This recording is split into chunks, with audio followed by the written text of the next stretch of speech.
오늘 이 할렐루야 성가대와 기악부의 찬양을 보면서 갑자기 불현듯 한 20여 년 전에 제가 신대원생으로 있었을 때 일이 갑자기 확 떠올랐어요.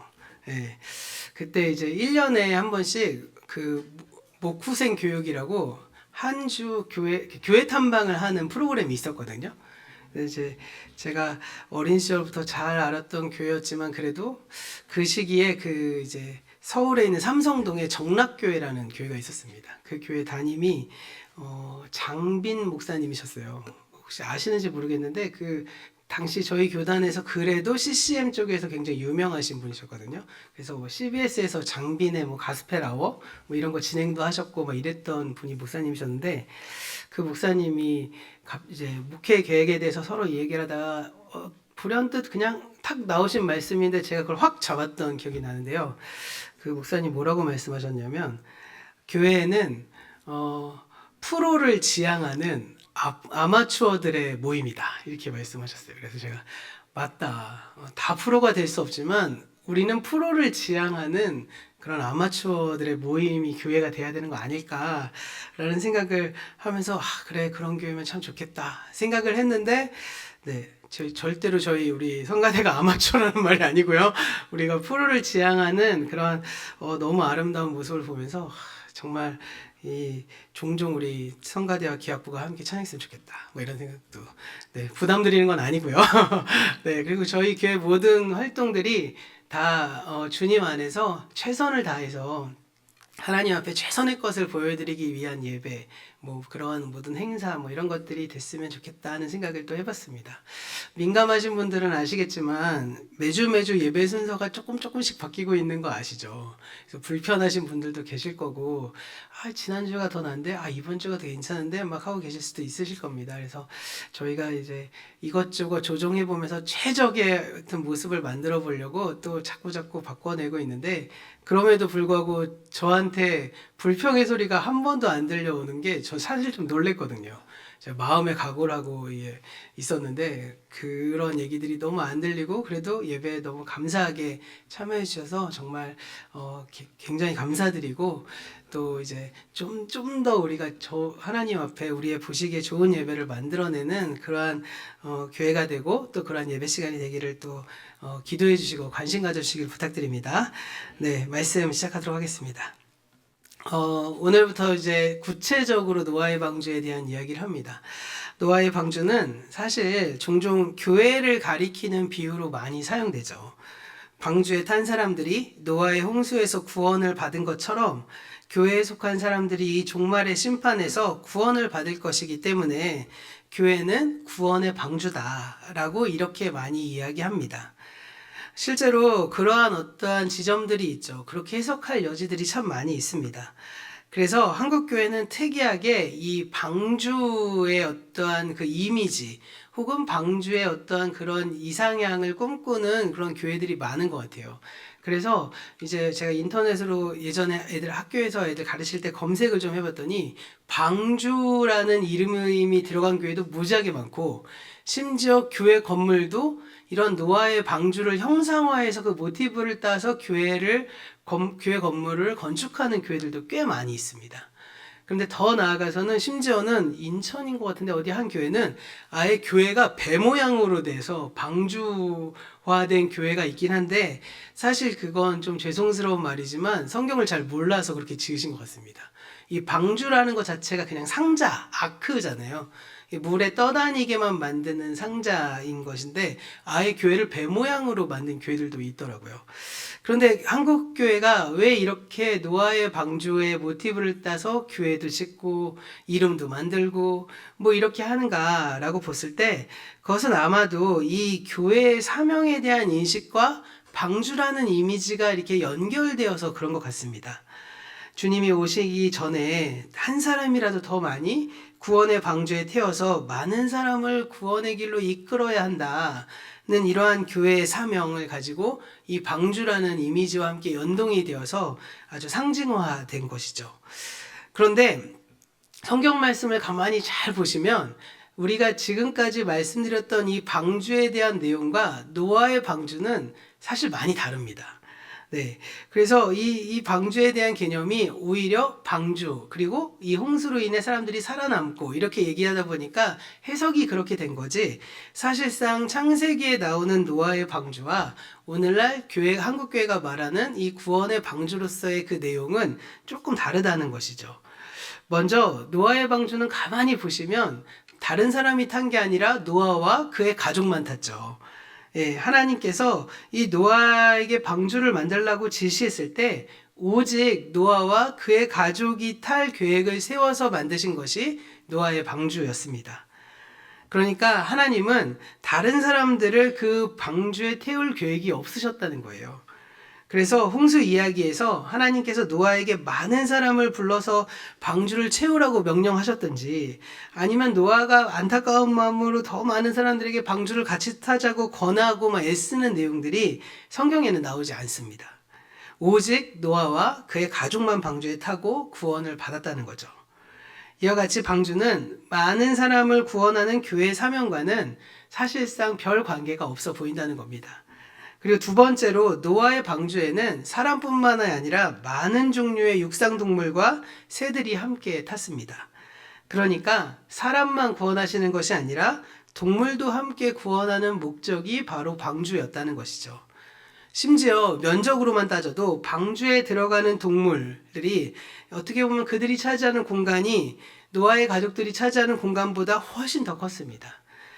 그래서 이 점 역시도 오늘날 교회와도 많이 다른 점이고, 또 교회가 상징하는 구원의 개념보다도 사실 노아의 방주는 하나님께서 완전한 새하늘과 새 땅을 여시는 새 창조의 어떤 모습으로 구원하시고자 하는 이미지가 더 강한 거라고도 볼 수 있겠다라는 것입니다.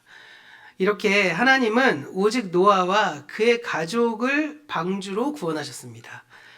왜 그럴까요? 왜 이렇게 했을까요? 사실 저는 어린 시절에 주일학교 다니면서 막 어떤 기억이 있냐면, 선생님인지 전도사님인지 모르겠는데 노아가 막 방주를 지으면서 사람들한테 막 방주 안으로 들어오자고 막 전도를 많이 했다고 막 그렇게 들었었거든요.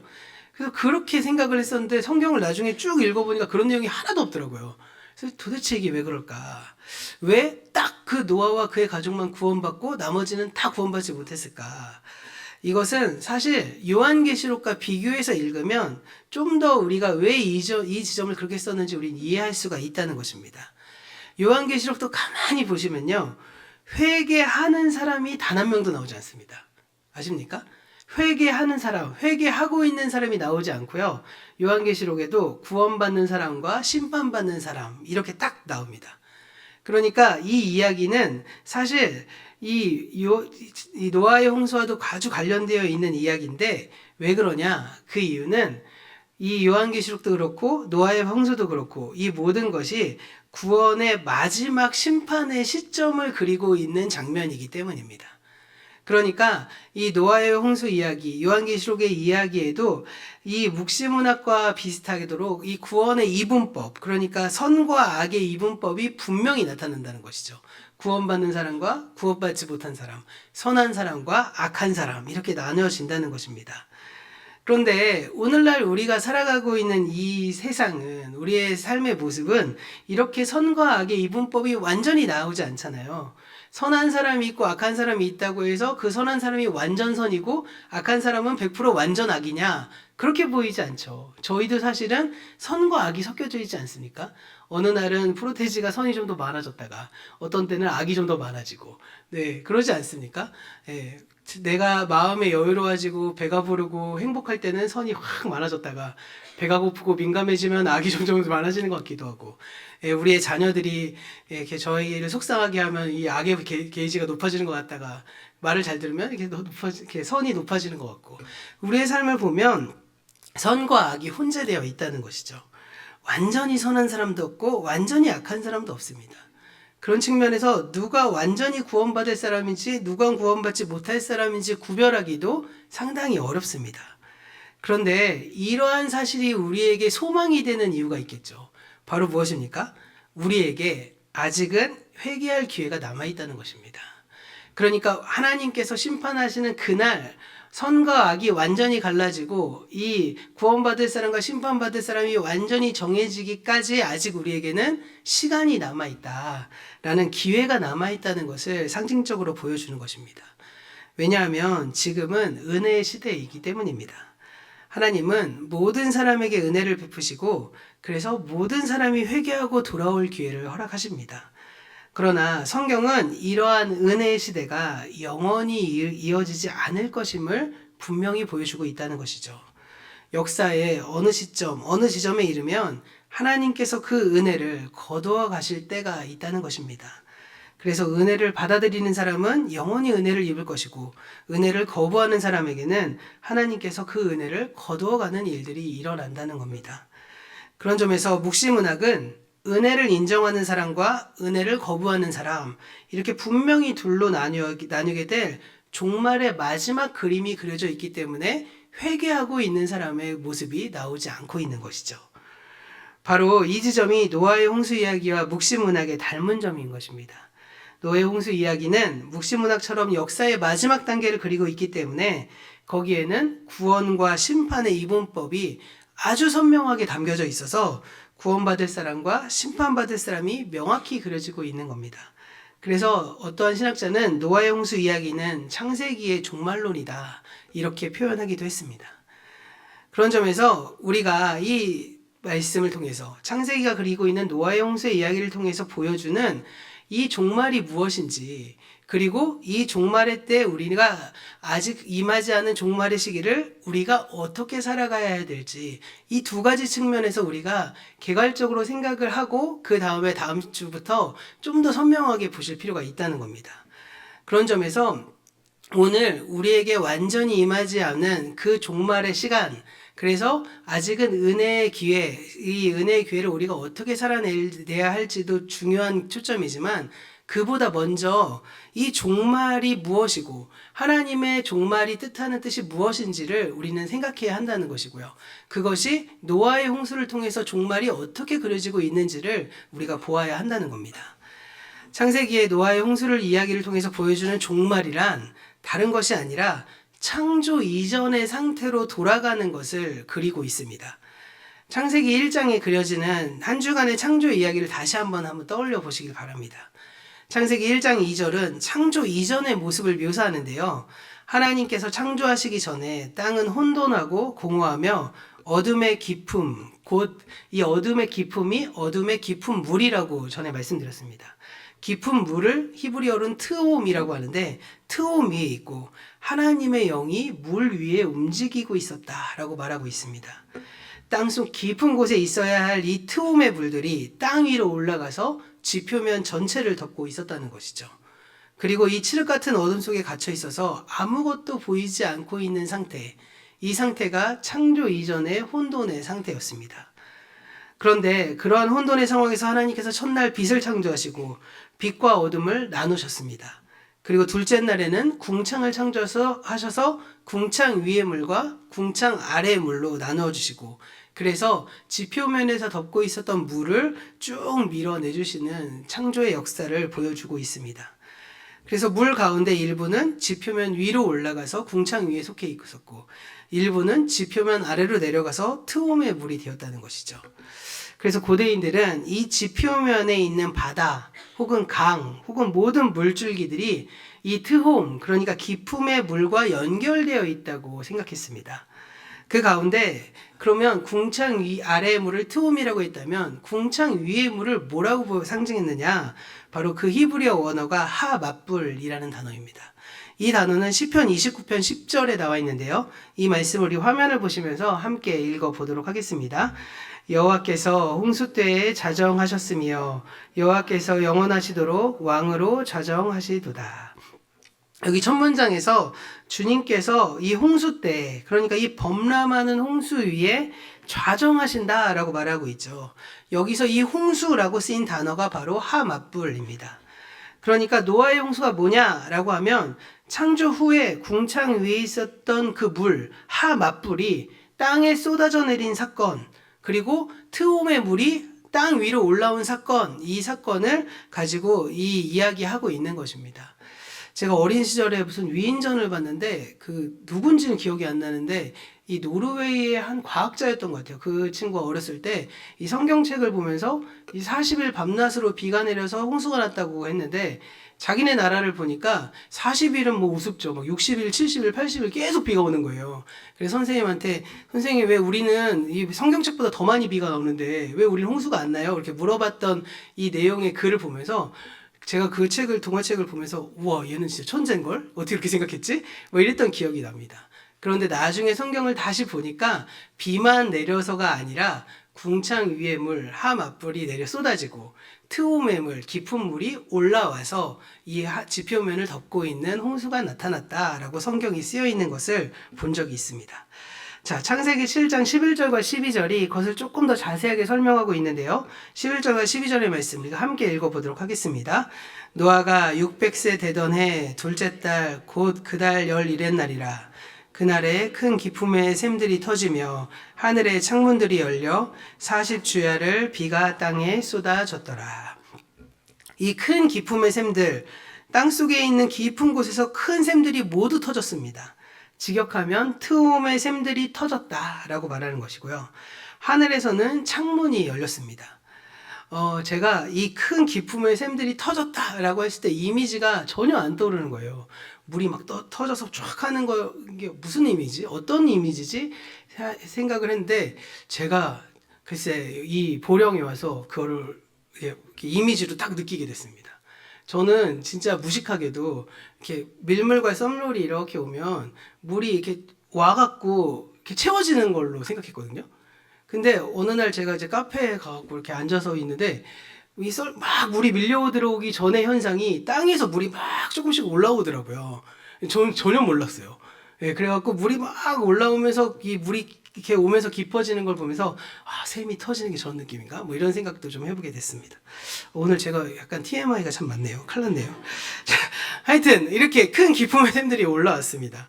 그리고 하맙불은 어떻게 됐죠? 전에 제가 창조에 대해서 말씀드리면서 이 고대인의 우주관에 대해서 설명드렸는데 그들의 생각으로는 궁창에 창문이 달려 있어서 때에 따라 하나님이 창문을 여시면 그 물이 쏟아지는데 비창문을 여시면 비가 쏟아지고 우박창문을 열면 우박이 쏟아지고 눈창문을 열면 눈이 쏟아진다고 말씀드렸습니다.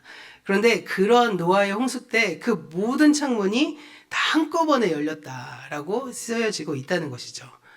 그러니까 하나님께서 둘째 날 궁창을 창조하셔서 궁창 위의 물 하맛불과 궁창 아래의 물 트호의 물을 나누셨는데 이 노아의 홍수란 그렇게 나누었던 물들이 다시 합해서 지표면을 덮어버렸다는 겁니다. 그래서 어떤 모습이 되었습니까? 오늘 함께 읽어본 7장 18절의 내용을 보시면 이런 그림들이 그려집니다. 함께 읽어보겠습니다. 물이 더 많아져서 땅에 넘침에 방주가 물 위에 떠다녔으며. 어떤 그림이 느껴지십니까? 물이 더 많아져서 땅에 넘쳤는데 방주가 물 위에 떠다녔다. 어디서 많이 들어본 말 같지 않으세요? 여기서 나오는 이 물 위에라는 말이 히브리어로는 알푸네 하마임이라고 하는데요. 이 단어가 어디에 또 쓰였냐면 제가 방금 설명드렸던 창세기 1장 2절에도 또 설명되었던 말입니다.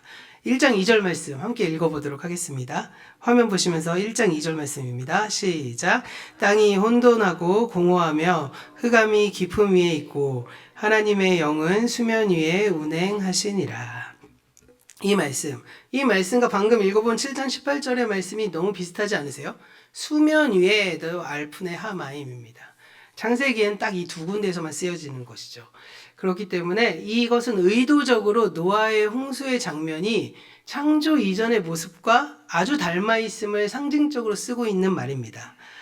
결과적으로 하나님이 창조하시기 전에 온 땅은 물로 덮여 있었고 하나님의 영이 물 위를 움직이고 계셨습니다.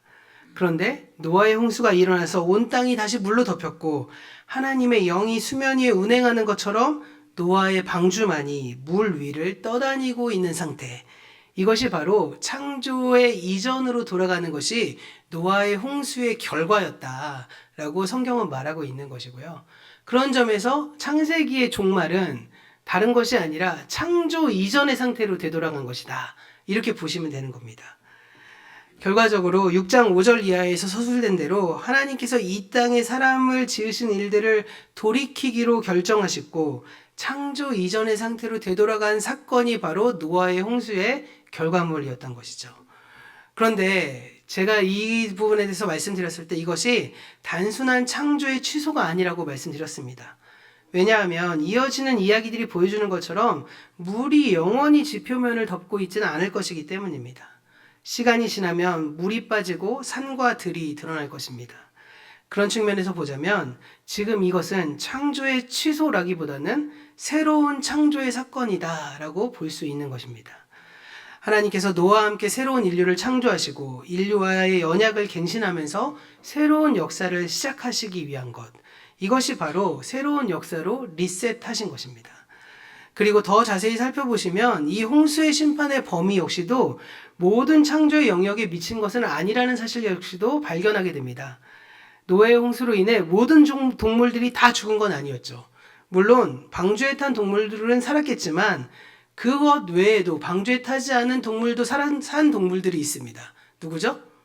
물고기들은 살았잖아요. 물이 덮였으니까. 그리고 식물들도 대부분 죽지 않았을 것입니다. 결과적으로 하나님께서 의도적으로 새로운 창조를 시작하시면서 이 인간을 심판하시는데 그 인간과 관련되어 있는 어떠한 동물들에까지도 영향력을 미친 동물들까지도 심판하시는 어떤 그런 그림으로 의도적으로 그리고 있는 것처럼 보인다는 거예요. 왜냐하면 일부러 그런 단어를 썼는지 모르겠지만 우리가 읽어본 것이 아니라 이 창세기 이 7장 7절 세 번째 문장에는 하나님의 심판의 범위가 나누는데 의도적으로 이렇게 쓰는 것 같은 느낌이 들어지는 것입니다. 그 말씀을 우리 화면을 보시면서 7절 세 번째 문장이거든요. 함께 읽어보도록 하겠습니다. 사람으로부터 가축과 기는 것과 동물의 새까지 그리하리니. 자, 이 말씀은 이 동물의 심판을 받는 동물의 종류, 육상의 동물을 세 부류로 분류하는데 가축과 기어다니는 것과 공중의 새 이렇게 말하고 있다는 겁니다. 여기서 가축 뭐죠? 집에서 키우는 동물이잖아요. 이 가축으로 번역된 히브리어가 부헤마라는 단어인데요. 이 부헤마는 육상동물 전체를 가리키는 용어이기도 하지만 성경의 많은 경우에서는 가축으로 쓰여지는 단어이기도 하고요.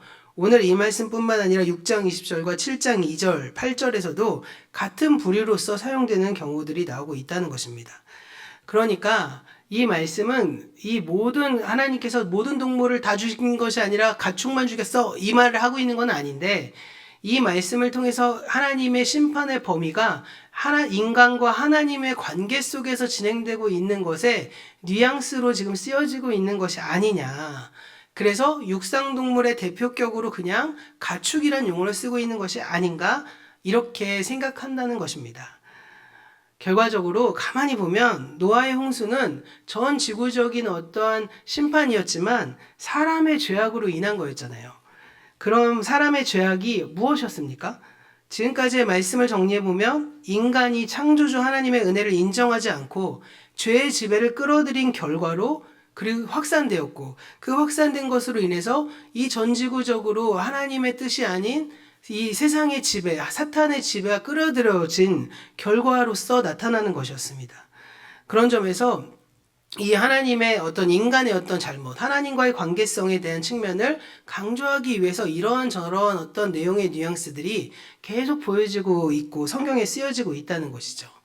그런 점에서 새 창조란 무엇이냐라고 했을 때 하나님이 온전한 새로운 인류를 창조하시기 위해서 리셋하시는 사건이다라는 것, 그건 역시도 더 나아가서 하나님의 은혜다라고 성경은 말하고 있다는 것입니다. 정리해보자면 노아의 홍수는 사람이 하나님께서 주신 은혜를 거부함으로써 하나님께서 그 은혜를 다시 거둬가신 사건인 것이죠. 그래서 하나님은 홍수를 통해서 사람의 생명을 거두어 가시고 사람에게 거저 주셨던 창조 세계를 거두어 가신 것입니다. 말하자면 노아의 홍수는 자연에 대한 심판 또는 창조 세계에 대한 심판이라기보다는 사람에 대한 심판을 형상화한 것으로 해석해야 한다는 겁니다. 사실 창조 세계는요, 하나님께서 우리에게 베푸신, 사람에게 베푸신 은혜의 도구입니다. 그런데 사람이 그 은혜를 거부함으로써 하나님께서 그 창조 세계에 주신 은혜 역시도 다시 거둬 가신 것이죠. 그것이 바로 노아의 홍수인 겁니다. 그런데 우리가 지난 시간에 살펴보았듯이 하나님이 모든 사람을 심판하신 것이 아니잖아요. 노아는 예외였다는 것입니다. 우리가 노아만은 하나님의 은혜를 입었다라는 말씀을 설명드리면서 노아만 은혜를 입은 것이 아니라 모두에게 동일하게 주어진 그 하나님의 은혜에 노아만 반응했다라고 말씀드렸습니다. 그래서 그는 은혜를 입을 수밖에 없었다는 것이죠. 결국 하나님께서는 노아와 그의 가족에게 생명을 지켜주셨고 모든 동물들을 그 종류대로 방주에 태워 살려주심으로써 창조세계의 은혜를 그에게 온전히 보존해 주신 것입니다. 이와 더불어서 언약에 대해서도 그때 말씀드렸는데 이 언약의 관점으로 보아도요. 은혜가 보존된다는 건 언약 역시도 보존된다는 것을 뜻하는 말입니다. 좀 더 정확하게 말하자면 하나님께서 새로운 인류와 언약을 갱신하셨다는 것이죠. 그렇게 인류의 역사를 리셋하신 것이 바로 노아의 홍수라는 것입니다. 그러면 하나님의 종말의 의미가 무엇이고 왜 홍수가 일어났고 이것을 우리가 살펴보았다면 오늘 말씀을 통해서 우리가 깨닫고 적용해야 될 지점을 우리가 찾아보아야겠죠. 노아는 하나님과의 언약을 갱신한 새로운 인류를 대표합니다. 그리고 새로운 인류의 특징은 은혜를 알고 은혜에 보답하는 삶을 살아야 한다고 말씀드렸습니다. 하나님의 은혜는 우리의 생명과 온 창조세계 안에 배어 있습니다. 그러므로 그 은혜에 보답하는 삶이란 우리의 생명에 담겨져 있는 하나님의 뜻을 실현하며 창조세계에 하나님의 온전한 샬롬을 이루어내는 것이 바로 새로운 인류의 사명이고 그 새로운 인류의 사명에 따라 이 기독교가 여지껏 최선을 다해 때로는 잘못한 점도 꽤 많았지만 이 자리에까지 오게 되었습니다.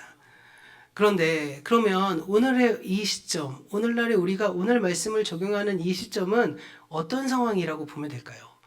사실 오늘의 이 시점은 오늘 제가 설교 처음에 서두에 말씀드린 것처럼 완전한 심판이 이루어지진 않았지만 노아의 홍수 시대와 같이 이제 하나님의 심판이 점점 가까우고 있는 시간이 아닌가라고 생각되어집니다.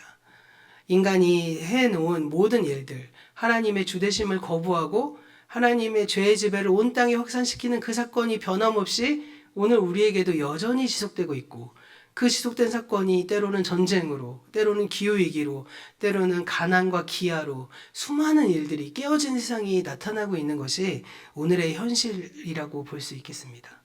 그렇다면 이러한 오늘의 현실 속에서 우리는 어떠한 삶을 살아야 될까요? 바로 노아만은 그 속에 우리가 들어가야 된다는 것 아니겠습니까? 우리가 주님의 은혜를 알고 주님의 은혜를 깨닫고 그래서 노아만은이 우리 대천장로교회만은 기독교인들만은 하나님의 은혜를 입었다고 말씀을 듣는 하나님께 인정을 받는 그러한 삶을 우리가 지향하며 살아가는 것, 이것이 오늘 우리에게 남겨진 숙제가 아닐까라고 생각해 봅니다. 노아의 홍수가 그리는 종말은 문자 그대로 역사의 종말을 상징하지만 우리는 사실 일상에서 수많은 종말을 경험하고 살아가지 않습니까? 특별히 오늘 우리가 겪고 있는 이 상황은 우리로 하여금 마치 홍수가 온 땅을 덮고 있는 것처럼 느끼게 만듭니다. 하나님께서 인류에게 주셨던 그 생명의 은혜, 창조의 은혜를 거두어 가시는 듯 느끼게 만들어지는 일들이 우리의 주변에 계속적으로 일어납니다. 그런 순간 우리가 어떤 삶을 살아야 될까요? 그 노아의 홍수로 인해 역사의 시간표가 다시 처음으로 돌아가기 전에 우리가 그럼 해야 할 일은 방주를 지으며 하나님의 은혜를 맛보고 그 누리고 더 나아서 확정되기 전에 이 한국교회의 사명이라고 생각했던 그 방주 안으로 많은 사람들이 구원받을 수 있는 통로가 되어야 되는 것, 이것이 바로 우리의 사명 아니겠습니까? 그런 점에서 그런 사명을 감당하기에 우리가 해야 할 일은 가장 먼저 이것이라고 생각됩니다. 우리가 진흙덩이에 불과했던 그 창조 이전의 상황으로 되돌아가야 한다는 것입니다. 우리가 하나님과 같이 하나님의 능력을 막 세상 속에서 쓰는 것 같은 어떤 그런 엄청난 능력의 소유자로서 살아가는 것 같지만 사실 우리는 하나님 앞에 진흙덩이에 불과한 존재라는 사실을 인정해야 한다는 것입니다. 하나님의 그 수면 위에 하나님의 영만 홀로 움직이고 계셨던 그 순간으로 우린 돌아가야 한다는 것이죠. 거기에서 하나님께서 우리에게 생명의 은혜를 허락하셨기 때문입니다. 그리고 그곳에서 하나님께서 우리에게 창조 세계의 은혜도 허락하셨습니다. 그러면 그 은혜를 우리가 맛보고 누리며 살아가야 하는 것이죠. 그러면 어떻게 그 하나님의 은혜를 맛보고 누리며 살아갈 수 있겠습니까? 우리에게 그 은혜에 대한 1차적인 응답은 바로 하나님에 대한 감사를 통해 표현해야 한다는 겁니다. 우리는 그 하나님께 감사를 마음으로 느끼고 입으로 고백해야 하는 삶을 살아야 하는 것이죠. 우리의 입술에 하나님을 향한 감사가 있습니까? 우리의 삶 속에서 하나님을 향한 감사가 늘 넘쳐 흐르십니까? 그 감사가 넘쳐 흐르는 삶을 하나로 딱 응축해서 모이는 그 예식이 바로 예배가 되어야 합니다. 그런 점에서 우리의 예배가 하나님께 우리의 감사를 올려드릴 수 있는 통로가 되어야 한다는 것이죠. 하나님이 나를 어떻게 구원하셨는지, 진흙덩이에 불과한 우리를 어떻게 은혜 내려주시는지, 우리에게 어떻게 사명을 맡겨주셨는지 그 은혜를 누리고 기억하며 입으로 고백하고 감사의 예배를 드릴 줄 알아야 한다는 것입니다. 그리고 두 번째로 우리가 해야 될 그 감사의 응답은 삶에서 그 감사를 실천하며 살아내야 한다는 것이죠. 우리의 삶으로 은혜에 반응해야 한다는 겁니다.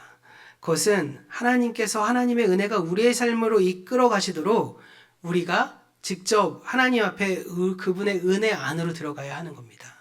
그리고 그 은혜를 내가 받았으니 우리도 그 은혜를 베풀며 살아가는 삶의 실천이 일어나야 한다는 것이죠. 은혜를 베푼다는 말, 이 말 안에는 거저 받았으니 거저 준다는 말이 포함되어 있는 겁니다. 하나님께서 우리에게 값없이 주시는 은혜에 감사하면서 우리도 그 은혜를 베풀고 나누는 것입니다. 나만을 위해 살지 않고 이웃을 위해 살아가는 것, 더 나아가서 나만을 위해 살지 않고 창조세계 질서를 위해서 살아가는 것, 이것이 오늘날 우리에게 맡겨진 사명인 것입니다. 우리가 지금 지나가고 있는 이 사순절은 예수님께서 이 한맞불 위에 왕으로 자정에 계신 그 주님께서 사람이 되셔서 이 한맞불로 멸망할 이 세상 속에 찾아오셔서 우리에게 은혜를 친히 베풀어 주신 사건이었습니다. 그러기 위해 우리 주님은 고난당하셨고요. 그 고난으로 말미암아서 우리는 그분께 나음을 입었습니다. 결과적으로 은혜를 알지 못하는 사람에게 하나님께서 친히 은혜를 부어주신 그 사건을 기억하며 살아가는 것이 바로 사순절의 기간이라는 것입니다. 더 나아가서 예수님은 우리가 어떻게 은혜에 반응하는 삶을 살 수 있을지 그 모범 역시도 친히 보여주셨습니다. 그런 점에서 우리 역시도 예수님을 따라가며 거저 받은 은혜를 나만 누리고 그치는 것이 아니라 거저 베푸는 삶의 실천이 일어나야만 합니다. 우리가 오늘 말씀을 통해서 우리의 구체적인 삶의 여정 속에서 주님께서 베푸시는 그 은혜를 먼저 알고 깨닫고 누리시고 그리고 그 은혜를 나누며 살아가는 저와 여러분 되기를 간절히 축원합니다. 그 은혜 위에 다른 사람의 삶을 다시 든든히 세우는 그러한 삶의 여정이 우리에게 일어나야 하는 것이죠. 이 홍수와도 같은 시기 앞에서 우리가 해야 될 모든 일들이 바로 하나님 앞에 그 다시금 새로운 인류로서 살아가야 된다는 사실을 기억하시면서 돌아오는 한 주간의 삶도 주님의 은혜 안에 그리고 그 은혜를 누리고 느끼고 다른 이들에게도 전하는 저와 여러분이 되기를 주님의 이름으로 간절히 축원합니다. 이 시간 다 함께 일어나셔서 결단 찬송 295장 함께 부르시겠습니다.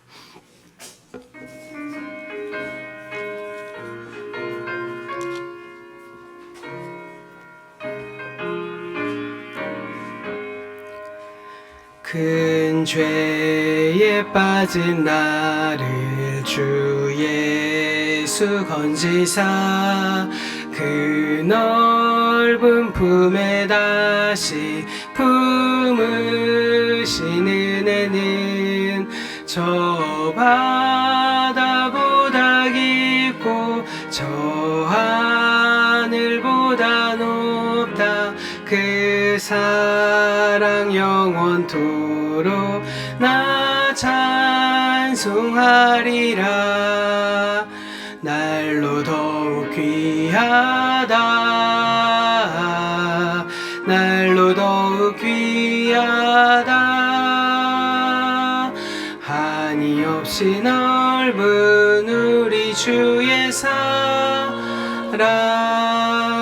날로 더욱 귀하다. 옛날에 유대 땅에 주 예수 다닐 때 그 은혜 받으려고 큰 물이 모였네. 눈먼 자 병든 자를 다 고쳐주셨으니 나 같은 죄인까지 그 은혜 받도다. 날로 더욱 귀하다. 날로 더욱 귀하다. 한이 없이 넓은 우리 주의 사랑 날로 더욱 귀하다. 주 크신 사랑으로 만 백성 위하여 그 십자가의 고난 다 받으셨으니 그 속죄 받은 성도 큰 소리 함께 높여 온 천지 울리도록 주 찬송하리라. 날로 더욱 귀하다. 날로 더욱 귀하다. 한이 없이 넓은 우리 주의 사랑 날로 더욱 귀하다. 이 시간 오늘 우리에게 주신 말씀을 놓고 함께 결단하며 기도하는 시간 갖기를 원합니다. 오늘 우리 찬양처럼 하나님의 은혜가 날로 더욱 귀한 삶을 살아가기를 간절히 소원합니다. 그 주님의 은혜를 알고 주님의 은혜를 깨닫고 그 주님 안에 거하는 우리들의 인생 여정이 되게 하여 주시옵소서. 늘 하나님의 은혜를 힘써 받고 그 은혜를 나누고 베풀며 살아가는 예수를 닮은 사람이 되게 하여 주시옵소서. 그래서 노아와 같이 우리 삶의 근본적인 전환이 일어나서 새로운 인류로 살아가는 저희들 되게 하여 주시옵소서. 이렇게 기도해 주시고 또 우리 나라와 민족을 위해서 조국과 민족을 위해서 함께 우리가 합심해서 기도하는 시간 갖도록 하겠습니다. 기도하시겠습니다. 아버지 하나님, 하나님 은혜 가운데 오늘 우리가 살아가고 있는 삶의 현실을 바라봅니다. 노아의 홍수가 임박한 그 시점과 같이 우리도 아버지 하나님 앞에 살아가고 있는 이 상황 속에서 아버지 하나님 우리에게 어떻게 살아가야 될지를 알려주시니 참으로 감사합니다. 노아와 같이 은혜를 알고 은혜를 입는 사람이 되기를 간절히 소원합니다. 하나님의 뜻이 우리 속에 새겨질 수 있도록 인도하여 주셔서 특별히 아버지 하나님 주님의 은혜가 충만히 임할 수 있는 저희들의 인생 여정이 되게 하여 주시고 찬송가의 가사처럼 날로 더운 귀한 주님의 한이 없이 크신 그 은혜를 누리며 살아가는 저희들 되게 하여 주시옵소서. 그래서 하나님의 그 은혜를 나누고 베풀며 살아갈 수 있는 삶이 되게 하여 주시고 예수를 닮은 삶으로서 새로운 창조의 근원에 있는 사람으로 살아갈 수 있도록 인도하여 주시옵소서. 이 시간 아버지 하나님 나라와 민족을 위해서도 기도합니다. 우리의 민족이 아버지 하나님 주님 보시기에 합당한 민족으로 하나님께 쓰임받는 민족으로 살아갈 수 있도록 인도하시고 주님의 새로운 백성으로 거듭나 주님의 평화를 온 세상에 전하는 그러한 주님의 일꾼 되게 하여 주시옵소서. 함께 하여 주시옵소서. 주님 동행할 수 있도록 인도하여 주시옵소서. 우리에게 생명의 은혜를 허락하신 하나님 아버지, 우리에게 창조 세계를 은혜로 허락해 주시니 참으로 감사드립니다. 하나님께서 우리에게 주신 수많은 은혜들을 알고 또 누리고 깨닫고 그 은혜를 실천하는 삶을 살아가게 하여 주시옵소서. 예배를 통해 삶의 실천을 통해 우리가 온 마음과 삶으로 주님 앞에 예배로 나아갈 수 있도록 인도하여 주시고 우리에게 허락하신 은혜를 열어주신 하나님께 보답하고자 나도 거저 받았으니 우리도 거저 베푸는 그 은혜의 삶을 살아가게 하여 주시옵소서. 인류의 역사가 새롭게 시작되고 있는 이때에 우리 모두가 다시금 은혜의 그 지점으로 되돌아가서 하나님의 은혜에 합당한 삶으로 튼튼히 세워가는 저희들이 되게 하여 주시옵소서. 지금은 우리 인생의 길의 주인이 되시는 우리 구주 예수 그리스도의 은혜와 우리를 승리의 길로 인도하여 주시는 하나님 아버지의 지극하신 사랑하심과 말씀 앞에 겸손하여지게 하시는 성령 하나님의 감화감동하심과 새롭게 하심이 하나님의 은혜를 알고 그 은혜를 감사함으로 누려서 주님과의 관계, 나 자신과의 관계, 이웃과의 관계 속에서 주님의 나라의 확장을 위해 쓰임받고 하나님의 은혜 가운데 우리의 삶을 튼튼하게 세우는 주님의 자녀들이 되기를 소원하는 우리 각 사람들과 교회 공동체 머리 위에 이제로부터 영원토록 함께 하시기를 간절히 축원하옵나이다. 아멘.